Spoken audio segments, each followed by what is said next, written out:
Pearl of Africa Tourism Expo, first to go virtual in the region. All in virtual format, the event had exhibitors, one-on-one meetings, and panel discussions for those who participated. The Uganda Tourism Board, UTB, Chief Executive Officer, Lily Aharova, welcomed the virtual attendance to this new way of doing business. POATE brought some life back, living up to, with POATE we shall connect with the world. The POATE is the first tourism expo in the region to go virtual. It ran through to April 29, 2021, on a virtual platform with 400 guests including 200 exhibitors online that featured directory listings where exhibitors were able to showcase their products and services in a variety of multimedia formats including video, website links, and e-brochures. One-on-one meetings exclusive to buyers, media, and exhibitors only that allowed participants to connect with the highest level of travel trade industry professionals who have direct purchasing power. Lead Generation, a virtual platform that allowed participants to remotely schedule individual 30-minute video meetings and network with industry professionals. Choice content sessions where participants held a variety of live sessions, debates, and forums with industry experts addressing topical issues on investment, markets, and more. Hosted buyers and exhibitors were sourced from the existing core and emerging source markets within the East African region, Kenya, Tanzania, Rwanda, the rest of Africa, Egypt, Nigeria, South Africa, and the international markets, North America, UK, Ireland, Germany-speaking countries, Japan, Gulf states, China, and the new markets of France, Belgium, and the Netherlands.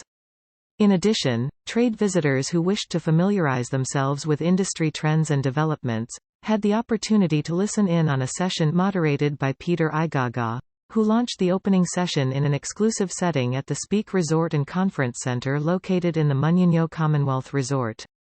The Uganda Tourism Board, UTB, Chief Executive Officer, Lily Aharova, welcomed the virtual attendance to this new way of doing business.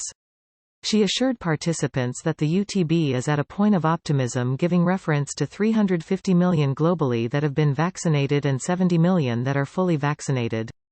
She added that in February, the International Monetary Fund, IMF, projections for economic growth was at 0.5% but adjusted to 5.5% with the World Tourism Organization, WTO, projecting tourism to bounce back by 2022. Aharova revealed that the government of Uganda had ordered 18 million doses of COVID-19 vaccines, of which 864,000 were received and are being administered across the country. This is putting us across the tourism industry as a safe destination.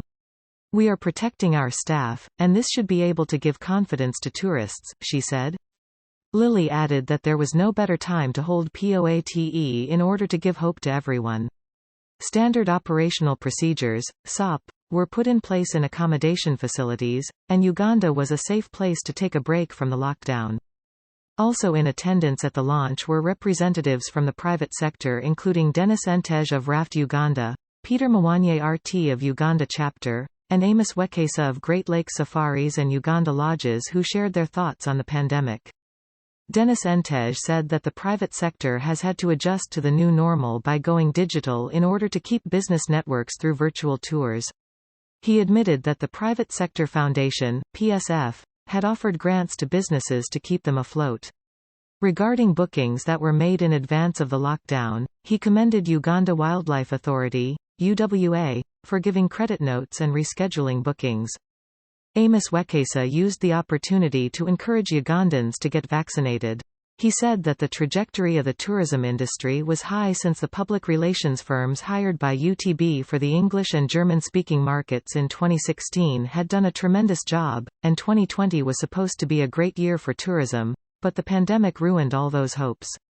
He said that he had invested in the new Elephant Plains Lodge and MV Kazinga, a launch cruiser in Queen Elizabeth National Park, just prior to the pandemic and only managed to maintain staff on full pay for 7 months of the pandemic.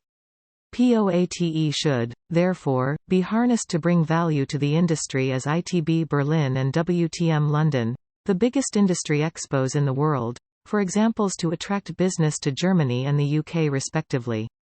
Speaking on meetings, incentives, conferences and events, MICE, tourism, Peter Mwanye said that a number of events had been cancelled, leaving women and youth who rely on the gig economy jobless. He said the mood at the hotel reception where he arrived for the opening was radiant thanks to POATE for bringing back life back.